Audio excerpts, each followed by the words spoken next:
C'est un juriste de formation et détenteur de plusieurs masters, chef d'entreprise en phase avec l'innovation technologique, premier inventeur d'ordinateurs debout en Afrique. Il est le lauréat et détenteur de plusieurs prix en Guinée et à l'étranger, dont la médaille d'or au World Intellectual Property Organization en 2018, médaillé d'or lors du Salon international des inventions de Genève en Suisse en 2019. Il est également, à la même année, primé en France et au Royaume-Uni pour ses inventions. Mon invité, mesdames et messieurs, vous l'aurez compris, de la Guinée qui bouge, c'est bien M. Muntaga Keita. Il est le président de Tulip Industries et les Guinéens le connaissaient bien pour ses inventions dans la lutte contre l'épidémie d'Ebola et la pandémie de Covid-19. Muntaga Keita, bienvenue dans cette émission et merci de nous accueillir dans les locaux de Tulip Industries. Eh bien, bienvenue à Tulip Industries et puis nous allons tout vous montrer. Cette entreprise, vous l'avez créée en 2017, après y avoir investi plus d'1 million de dollars. Ensuite, pour que nos téléspectateurs comprennent bien de quoi est-ce que nous sommes en train de parler, nous y avons fait une immersion dans ces locaux et nous on se retrouve juste après pour détailler tout ça.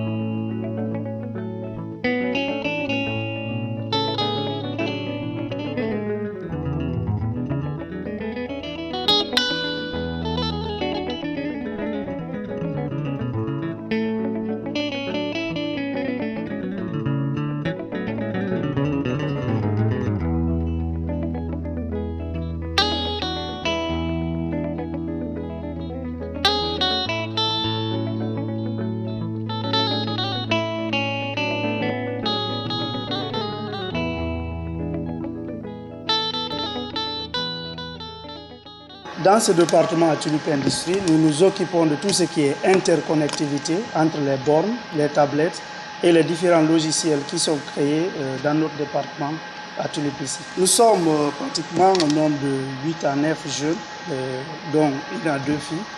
Et nous avons certains parmi nous qui s'occupent uniquement de l'Internet, d'autres qui s'occupent de l'interconnectivité, qui s'assurent que le travail se déroule bien ici. Et parmi nous, il y a certains aussi qui s'occupent de traquer ou de voir réellement comment nos produits qu'on a mis au dehors chez le client sont en train d'être utilisés. Ce que vous voyez, c'est lorsque nos tablettes sont dehors, on peut tracer le schéma. Par exemple, la tablette là, elle se trouve ici. On peut savoir exactement là où elle est. Et si la tablette elle est allumée ou éteinte, on vient juste là pour vous montrer. Okay, de là, on saura quelles sont les tablettes et les bornes qui sont allumées. C'est ici on développe tout ce qui concerne logiciel à Tulip. Toutes les technologies qui sont mises en place, que vous voyez au niveau invention, sont développées ici. Voici la plateforme télésanté qui est multi-plateforme, accessible sur tablette, accessible sur borne interactive qu'on a mise en place, qui va permettre d'enregistrer tous les patients et permettre à un patient d'avoir un dossier médical traçable, suivi et accessible un peu partout à travers des bornes interactives qui est la borne télémédecine. Bienvenue à Tulip Industries. Ici, c'est un département d'assemblage. Comme vous pouvez constater, on a 8 tables ici. Et la première table, la table de câblage, c'est si on fait tout ce qui est câblage des bornes que vous voyez arrêtées ici présent là. Ces bornes que vous voyez, c'est sur les câbles, câblage HDMI, tous les différents câblages qu'il y a lieu à faire sur la borne, c'est ici. Ici, c'est la salle de R&D, ça veut dire recherche et développement. Tout se passe ici. Avant qu'on produise les bornes, la 3D, c'est ici qu'on fait les dessins.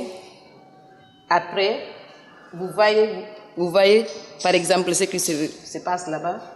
C'est ici qu'on fait tout. On fait l'essai. Si ça donne très bien, après on part pour reproduire.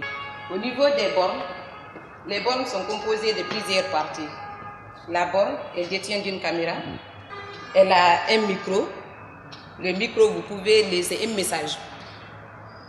Voilà, ça, ici c'est pour l'imprimante. L'écran, voilà l'écran, il y a tactile, là-dessus, vous voyez. Il y a tactile. Les bornes aussi sont alimentées sous des panneaux. Il y a les batteries à l'intérieur. On charge les batteries pour alimenter les bornes. En plus aussi, les bornes ont une balance. Voilà la balance. Vous pouvez vous peser. En plus aussi, peser les colis. Bonjour, c'est ici que nous cuisinons toutes les vidéos qui vont être incorporées dans les bornes. Des vidéos d'agriculture, des vidéos documentaires, des vidéos de formation pour les agriculteurs à l'intérieur du pays. Après avoir visionné cette vidéo, il peut se rendre compte quel genre de maladie ont ces tomates et quel genre de traitement il peut utiliser pour venir à bout des bestioles qui créent ces maladies-là à ces tomates. C'est ici la cuisine interne où nous créons toutes les vidéos incorporées dans les bornes interactives.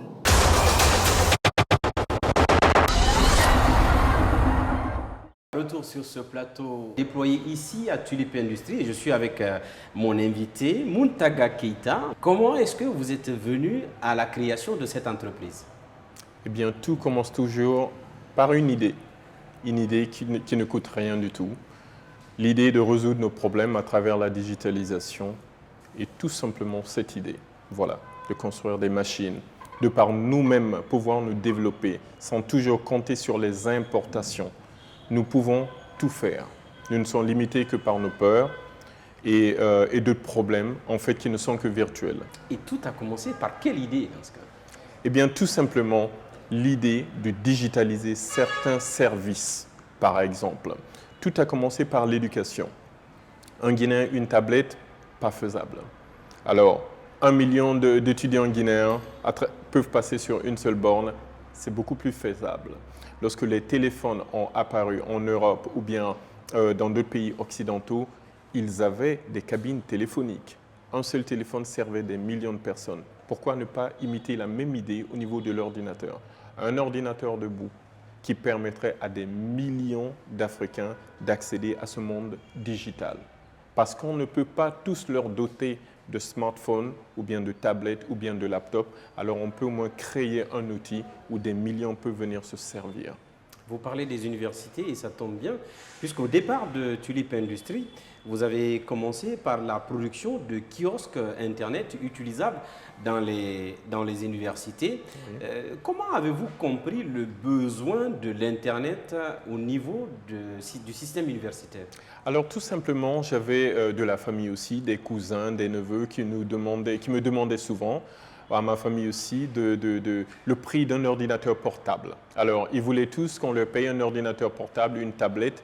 Et ce n'est pas possible. Ce n'est pas possible de donner à une dizaine de personnes chacun un laptop, un ordinateur portable ou un PC tout court. Alors, j'ai pensé à cette idée. Pourquoi ne simplement pas? Parce qu'au moins, on sait que 90 voire 99% des étudiants ne pourront pas accéder à ces nouveaux gadgets achetés à l'étranger. Pourquoi ne pas créer un super ordinateur qui permettrait à ces milliers d'étudiants d'utiliser? Et la meilleure forme a été la forme debout. C'est une forme de bornes interactives, mais c'est très différent des bornes habituelles que nous voyons dans les aéroports à l'étranger ou que nous voyons dans les supermarchés à l'étranger ou ailleurs. Non, ça sont des bornes multiservices qui peuvent être adaptables au niveau éducation. Vous arrivez dans l'université. Au niveau de la santé. Voilà, très simplement dans l'université, vous pouvez scanner votre bracelet RFID qui contient votre identifiant unique, infalsifiable bien sûr. Et là, vous avez accès à tous vos cours, vous savez quels sont les professeurs qui sont là et tout, et même les examens. Pourquoi ne pas les prendre devant les bornes? Vous vous identifiez, reconnaissance faciale, vous prenez l'examen et c'est fini. Les résultats sont instantanés. Le rectorat, le ministère… Vous soyez sur l'étendue du territoire. Sur l'étendue du territoire, nous pouvons maintenant doter de systèmes où les examens, que ce soit la 7e année, que ce soit le brevet ou le baccalauréat, où les résultats sont instantanés, où nous avons avec la visualisation des données par des graphes, tout ce qui se passe à Beila, à Labé, à Mamou, à Conakry, en temps réel.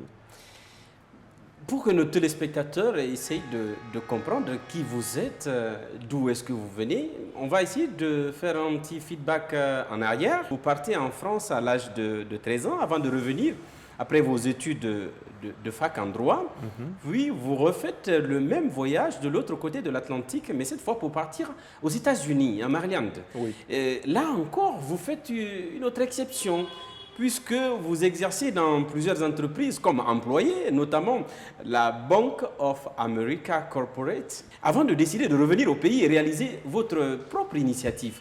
Comment est-ce que ce type de reconversion peut s'opérer? Comment est-ce que vous arrivez à vous adapter à vos retours et quel a été l'incident déclencheur de votre entrée dans le monde des affaires? Alors très simplement, ma vie aux États-Unis, ce n'était pas une vie parfaite, mais c'était quand même très agréable. J'avais une très bonne vie, une maison achetée, un véhicule et puis mon travail. J'étais directeur d'une autre banque à la SunTrust Bank en plein Washington, à 2 km du Congrès américain. Normalement, rien ne poussait un Guinéen tel que j'étais là-bas à retourner en Guinée. D'ailleurs, ça ne se fait presque pas. Très bien. L'amour de ce pays, regarder mon pays à travers la télé et dire « voici ce qui se passe dans mon pays » ou regarder sur l'Internet, les sites Internet très souvent négatifs sur ce qui se passe sur le pays. Ça touche et ça blesse. Je ne peux pas rester à l'étranger, être un spectateur de mon pays et voir tout ce qui se raconte sur mon pays sans y participer. Je ne peux pas critiquer mon pays si je n'y participe pas. Aujourd'hui, j'y participe. Alors, c'est cet amour que je dirais même pathétique pour le pays, parce que je suis né dans une Guinée très traditionnelle quand même, à la fin des années 70. Oui. Et les années 80, j'ai passé une très bonne enfance ici, début d'adolescence. Donc, j'ai tous ces souvenirs de ce pays, lorsqu'on grimpait les manguiers, lorsqu'on faisait les rivières à Imbaya, lorsqu'on nageait. Alors, ce sont tous ces souvenirs qui m'ont dit, il faut retourner dans ce pays, il faut y contribuer. Chaque Guinéen a droit à son mètre carré ici, parce que, après tout, nos grands-parents ont bien sûr défriché ce pays. Donc, je ne peux pas rester à l'étranger, être spectateur de mon pays qui s'écrase tel que les sites décrivent. Mon pays ne s'écrase pas. La preuve, je suis là et ça marche. Il y a 73 employés ici qui savent aujourd'hui ce que je sais, qui peuvent reproduire aujourd'hui tout ce qu'on a ici sans que moi je ne sois là. Donc, une personne arrive à transmettre à 73 personnes. Vous vous imaginez, dans 5 ans, dans 10 ans, on sera des milliers à pouvoir reproduire ce genre de technologie. Vous êtes quand même, encore une fois, une exception, puisqu'on a reçu sur ce plateau, dans cette émission, beaucoup d'entrepreneurs qui nous racontent leurs histoires, leur départ, leur plan d'affaires, avec, disons, un départ, disons, avec 0 franc, pratiquement. Oui. Vous n'êtes pas ce cas. Est-ce que les choses ont été d'ailleurs faciles, parce que vous venez d'une famille aisée? En fait, les gens voient aujourd'hui, ils disent sûrement, je comprends, oui, ils viennent d'une famille aisée, mais nous venons en fait d'une famille tellement modeste, où les brins d'allumettes se comptaient. Mes parents comptaient les brins d'allumettes dans les années 70. Ce n'était pas une famille à l'excès? Absolument pas. Où le premier canapé de mes parents, c'était vraiment une palette, 2 ou 3 palettes qu'on lui avait offert au port, avec un ami menuisier et les anciens sacs de riz, ils ont pu faire leur premier divan. On a commencé à 0. Ils ont commencé à 0. En 1985, j'étais assis sur un caillou, un rocher, à l'arrière de la classe parce que je n'avais pas de table banc. Alors un jour, j'étais ému lorsque j'étais assis sur un banc de Harvard. Oui. Et j'y ai pensé le jour qu'en 1985, à Coléa, dans ma classe de 4e année, j'étais assis sur un caillou. Donc, tout a commencé à partir de 0. Comme Tulip aussi a commencé par une simple imagination. Bien sûr, les parents ont pu se construire. Bien sûr, les premières entreprises privées nées en Guinée depuis 1985 à 89, ils ont pu avoir assez pour nous propulser à l'internat en France. Bien sûr, ça a été très difficile là-bas aussi. Lorsqu'on disait, il faut envoyer de l'argent, il faut payer les scolarités, les parents très souvent nous disaient, tout ce qu'on a, on est en train de brader pour que vous puissiez avoir de bonnes études. Donc, ils se sont sacrifiés littéralement. Est-ce que vous êtes en train de nous dire que ce n'est pas parce que vos parents étaient aisés qu'on vous a mis dans tout le confort qui puisse vous envoyer vers la paresse? Voilà, en fait, c'est en voyant les parents souffrir dans le passé, oui, en voyant là où ils ont débuté, je me dis que je ne dois jamais retourner à ce niveau. Je dois pouvoir les utiliser comme des escaliers, comme des échelles pour aller plus. Parce que bon nombre de Guinéens viennent de familles aisées, mais très souvent finissent mal. Attention, ceux qui sont très souvent nés avec la fourchette en or ou la cuillère en or, très souvent vont dans des dépravations. Pourquoi pas nous? C'est parce que nous avons vu nos parents souffrir au départ. C'est ce qui nous a permis un levier ou un bon exemple pour que vous ne puissiez pas prendre ce chemin-là. Et on estime qu'aujourd'hui, vos parents peuvent être fiers de vous, vu la réalisation que vous avez eu à faire sur cette entreprise, Tulip Industries, qui a commencé en 2017, vous l'avez annoncé, et avec un investissement d'un peu plus d'1 million de dollars. Et restons toujours sur cette entreprise. Vous avez un personnel jeune, et vous l'avez annoncé tout à l'heure, près de 70 employés qui travaillent avec vous, principalement constitués de ressources humaines made in Guinée. Local. Des jeunes ayant étudié à Conakry ou en Guinée, et des jeunes qui sont des Guinéens pour la plupart, puisqu'il n'y a pas qu'une seule nationalité, on en reparlera, vous allez me dire tout à l'heure. Est-ce une façon de donner raison à ceux qui disent qu'on peut naître en Guinée, grandir, travailler, étudier en Guinée et réussir? Vous savez, j'ai eu la chance d'épouser une Guinéenne qui n'était jamais sortie de la Guinée. Elle a toujours préféré rester là, ne jamais s'expatrier, aller à l'étranger. Alors, lorsque j'ai commencé à créer Tulip Industries, je pensais appeler certains amis qui étaient en Europe, aux États-Unis ou certains même en Asie pour constituer Tulip. Elle m'a simplement expliqué, elle a dit, lorsque tu m'as vu, je me suis exprimé en très bon français et cela t'a étonné. Alors il y a beaucoup de Guinéens qui font la même chose, qui sont éduqués ici, qui te parlent un anglais limpide, qui te parlent un français limpide, comme s'ils avaient fait Paris ou la Belgique. Oui. Alors j'ai pris cela comme un défi, j'ai dit d'accord, on va tenter l'expérience guinéenne, n'embaucher que des Guinéens et des Guinéennes, aller dans ces universités, signer des accords avec l'université de Sonfonia par exemple, même Gamal Abdel Nasser aussi, on a pioché là-bas, on a pioché de l'autre côté, dans d'autres universités aussi qui nous donnent quelquefois des stagiaires. Et bien ça marche, ça marche. Le Made in Guinée, beaucoup d'étudiants formés ici en Guinée sont des pépites. Et c'est la chance de Tulip, c'est une des bottes secrètes de Tulip. Bien que beaucoup se plaignent, oui. Bien sûr, sur un tas de 50, vous n'aurez que 10, mais les 10 sont des pépites. Et j'en sais un rayon là-dessus, vu que j'ai été directeur de banque aux États-Unis. Nous avons des pépites en Guinée, mais malheureusement, ce sont des pépites qui ne sont pas découvertes à temps, qui ne sont pas exploitées. Et c'est pour cela que les Guinéens s'expatrient, que les Guinéens immigrent pour aller ailleurs, pour voir si leurs cerveaux peuvent être utilisables. Quel est le capital aujourd'hui de Tulip Industries? Le capital de Tulip. D'un peu plus d'1 million de dollars en 2017. En 2021, nous sommes à combien? Voilà. Si en 2017, en revendant cette entreprise, 2017-2018, on pouvait estimer avoir au moins 1 million de dollars, la valeur de tout ce qu'on a mis dedans au moins était équivalente à un peu plus d'1 million de dollars.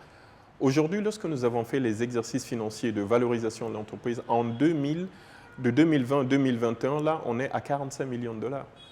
Ça, c'est la valeur si on devait revendre l'entreprise. C'est ce qu'on vaut aujourd'hui avec tous les contrats que nous avons, tous les contrats que nous sommes sur le point d'avoir. Mais si on se projette sur 2022, là, on est quasiment à 219 millions de dollars en valorisation.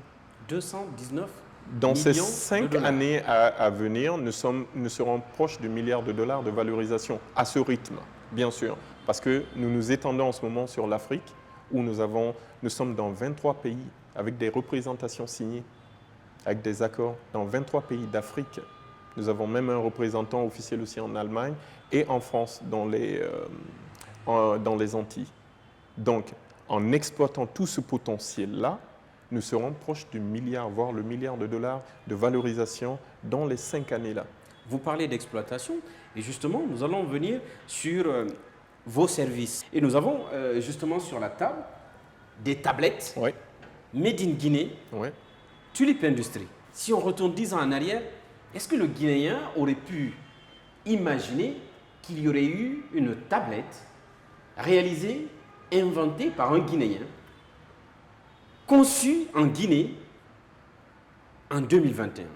Est-ce que ça aurait été possible? Et comment en est-on arrivé là? Eh bien, très simplement, le besoin est la mère de toutes les inventions. Combien de projets ont utilisé des tablettes achetées à l'étranger? Oui. Combien de projets ont utilisé des tablettes de marque soit coréenne, soit de marque américaine? Mais il suffit seulement de laisser tomber la tablette, elle se casse. Donc, en plus de la disponibilité, vous garantissez aussi l'efficacité. La tablette, c'est une tablette blindée. À l'origine, elle était destinée à l'armée. En secret, elle était destinée à l'armée. Imaginez-vous un militaire avoir cela, être sur le front. Oui. On ne parle pas de la capitale, on parle vraiment être dans une situation d'exercice, d'entraînement à la montagne ou même situation de guerre et qu'il y ait un problème. Je voulais cette tablette, je voulais 3 antennes GPS. Oui. Il y a d'abord le GPS qui est américain, il y a le système GLONASS qui est russe. Le GPS américain a une précision de 2 à 3 mètres de diamètre pour retrouver la position. Le GLONASS russe a au moins autour de 5 mètres de diamètre. Et vous avez le Gaïdu, système satellitaire, système de navigation chinois, qui a au moins 7 mètres. Tous les 3 sont à l'intérieur. Tous les 3 Tous les 3 sont à l'intérieur. sont actifs. Voilà, sont actifs à l'intérieur. Donc, ça dépend lequel que vous choisissez, vous pourrez vous géolocaliser. Exactement.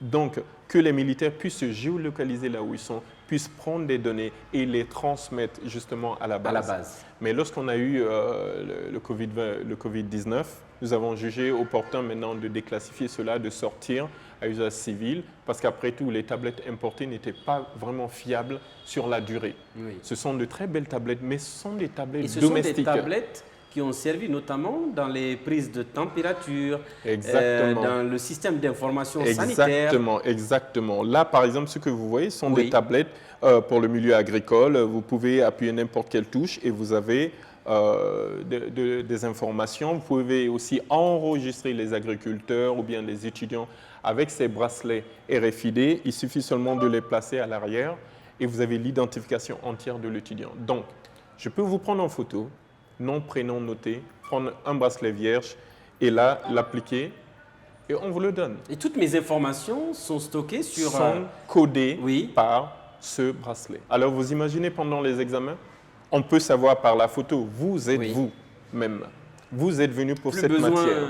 disons, de cartes Voilà. imprimables sur papier. Pas besoin. Juste des bracelets. Juste des bracelets. Et un ordinateur, une tablette Et c'est- dans un établissement. Voilà. L'élève vient automatiquement se faire enregistrer. Ces informations sont stockées et il est présent. Mais en outre, Oui. le ministère de l'Éducation peut tout simplement, avec la plateforme qu'on leur donne, créer les sujets et les sujets viennent là à l'heure exacte de Par l'examen. école, on a une tablette et Par automatiquement, école, on reçoit le sujet sans que le sujet ne soit transporté par papier dans des taxis avec des transporteurs. On peut simplement recevoir le sujet la toute première fois, noter au tableau et les élèves composent. instantané. La triche s'arrête là. Après les tablettes, il y a aussi, je l'ai annoncé juste tout à l'heure en introduction, les ordinateurs debout. Une invention made in Guinée pour la première fois en Afrique. Comment est-ce possible encore une fois? Encore tout vient de l'imagination. Je m'ennuyais et il fallait créer quelque chose. Je me disais, à ce rythme, je ne pourrais pas construire des villas. À ce rythme, Oui. eh bien, ce n'est pas possible de s'enrichir avec un travail normal d'une autre entreprise. Il faut que je crée. Je suis né pour créer quelque chose. Alors simplement, j'ai commencé à imaginer comment créer, à m'amuser avec la 3D, à télécharger un logiciel de 3D gratuit. D'abord, c'était Google SketchUp, gratuitement, à former des cubes, des carrés et autres. Ensuite, j'ai pensé maintenant aux problèmes au niveau éducation. 2 ans après, j'ai pensé au niveau santé. Les idées ont commencé à émerger. En fait, pour toute chose, il suffit simplement de commencer. Oui. Pour tout feu de brosse, il suffit simplement d'allumer une allumette. On a allumé Voilà. donc l'allumette et aujourd'hui, ce sont des ordinateurs debout qui sont utilisés dans le système de distribution des aliments, notamment par le Programme alimentaire mondial. Bon, très simplement, l'appeler ordinateur debout, c'est une appellation très gentille. C'est en forme de borne, mais ce sont des bornes multiservices adaptables au niveau éducation santé, mais on a dû aussi l'adapter au niveau agriculture Oui. et surtout, par exemple, cantine scolaire aussi. Parce qu'après tout, il faut assurer la chaîne d'approvisionnement. Une chaîne d'approvisionnement épurée permet de réduire même la corruption, permet de savoir qui a les condiments nécessaires pour que telle école ait ou pas. Oui. Alors, c'est dans ce sens que le programme alimentaire est venu vers nous. Nous avons fait le cadrage des problèmes. Oui. Parce qu'à Tulip Industries, ce n'est pas seulement fabriquer. Lorsque vous venez nous voir avec un problème, des besoins. avec des besoins, Oui. eh bien, on s'assoit ensemble. Vous transformez les besoins en données technologiques. Exactement. Très bien. Nous faisons déjà le cadrage du problème. Après, cela vous aide à créer votre cahier des charges. Après, vous revenez nous voir et nous, on vous donne la solution qu'il faut. Vous contemplez. Si tout est bon, nous passons maintenant au modèle à la production. On a parlé éducation, on a parlé distribution alimentaire, mais c'est aussi dans l'agriculture que Tulip Industries s'est aussi investi à travers les drones. Oui. Encore une fois, une nouvelle innovation que Tulip Industries a eu à mettre en place. Au lieu d'acheter un tracteur, les tracteurs les plus chers peuvent coûter des millions de dollars. Oui. Certains peuvent coûter des dizaines de milliers de dollars. Eh bien, une borne, 1,20 m de diamètre, vous pulvérisez 100 hectares par jour. Et une borne te fait combien? Une borne, le coût d'une borne, Oui. cela dépend du client, cela dépend des logiciels embarqués. Grosso modo, on peut dire en moyenne l'équivalent de 10 000 euros. 100 millions de francs 100 millions guinéens de pour francs une guinéens. borne. Mais ça, Ce qui n'est pas quand même à la bourse d'un agriculteur moderne, Oui, d'un agriculteur lambda. en Guinée. Oui, parce que ce ne sont pas les agriculteurs, la population qui achètent. Ce sont des opérateurs qui achètent ces Oui. bornes, qui mettent à la disposition de la population. Ou les agriculteurs qui pourraient se mettre ensemble dans les coopératives et Voilà. que la coopérative achète aussi. Et C'est aussi un système. Voilà. Et ces bornes sont destinées aussi à aller dans les coopératives agricoles parce qu'il y a des vidéos éducatives en Soussou, Peul, Malinké, Guerzé, Toma, Konan qui sont dedans pour les apprendre comment cultiver le maïs, les maladies de maïs, comment exporter le maïs, la mangue, la même chose, Les la périodes tomate, de la même culture. chose, les périodes de culture, surtout les maladies des plantes aussi. Comment résoudre cela? Parce que nous savons, par exemple, lorsqu'il y a des criquets pèlerins, Oui. il ne faut pas négliger, il faut directement alerter. Ça peut décimer toute une culture. Ça peut décimer toute une région, Oui. voire toute l'Afrique de l'Ouest. Oui. Donc, ces bornes sont des systèmes d'alerte aussi. Pourquoi ne pas créer le besoin au niveau de la présidence proposer le service de Tulip Industries dans le secteur agricole pour la promotion? Alors, nous, ce que nous avons fait, vu que la Banque mondiale ne peut pas financer directement Tulip, elle est passée par le ministère de l'Agriculture.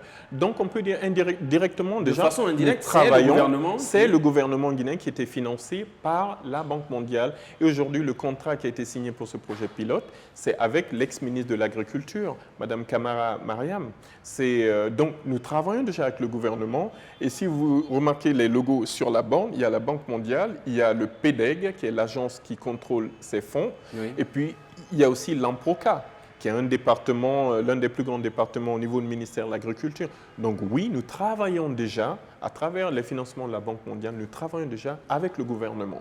De l'autre côté, nous travaillons aussi, non seulement avec le PAM, mais le PAM aussi, les cantines scolaires, c'est à travers le ministère de l'Éducation nationale.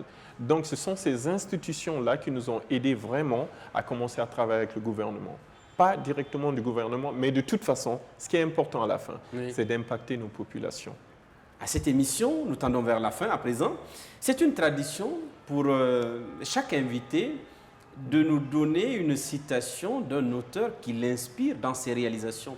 Est-ce que Muntaga a une personne qui l'inspire dans son travail? Oui, d'abord, je prendrai toujours l'exemple de mes parents qui, au début de leur ménage, dans les années 1973, comptaient les brins d'allumettes dans la petite boîte pour être sûr qu'ils avaient assez pour pouvoir cuisiner dans la semaine. Donc, une autre source d'inspiration, je l'ai appris à travers des religieux aussi qui disaient « Vous allez souffrir lorsque vous commencez. On va vous prendre pour un fou lorsque vous commencez. » La différence entre la folie et le génie, la frontière, elle est très fine. Mais si vous croyez vraiment en une chose, vous sentez que cette chose vous fait vibrer, n'hésitez pas, faites, allez-y. Ça ne va pas être facile, vous serez dans la boue, vous serez, comme on dit, les 4 premières années de l'entrepreneuriat. C'est une pure vallée de la mort, vous ne faites que descendre. Oui. Mais au bout de 4-5 années, seuls les persévérants résistent, survivent et arrive à émerger de l'autre côté de la vallée. Voilà, mesdames et messieurs, ce sont les mots de Muntaga Keita. Je rappelle qu'il est le président de Tulip Industries. Avec lui, nous avons passé en revue son évolution, l'évolution de son entreprise Tulip Industries. Aujourd'hui, avec plus de 70 employés et un capital qui est évalué à 45 millions de dollars. L'année prochaine, 219 millions de dollars. Et voilà, mesdames et messieurs, c'est la fin de cette émission. Je vous retrouve très prochainement dans un autre numéro et je vous souhaite une excellente suite de programmes sur les antennes de Joma TV.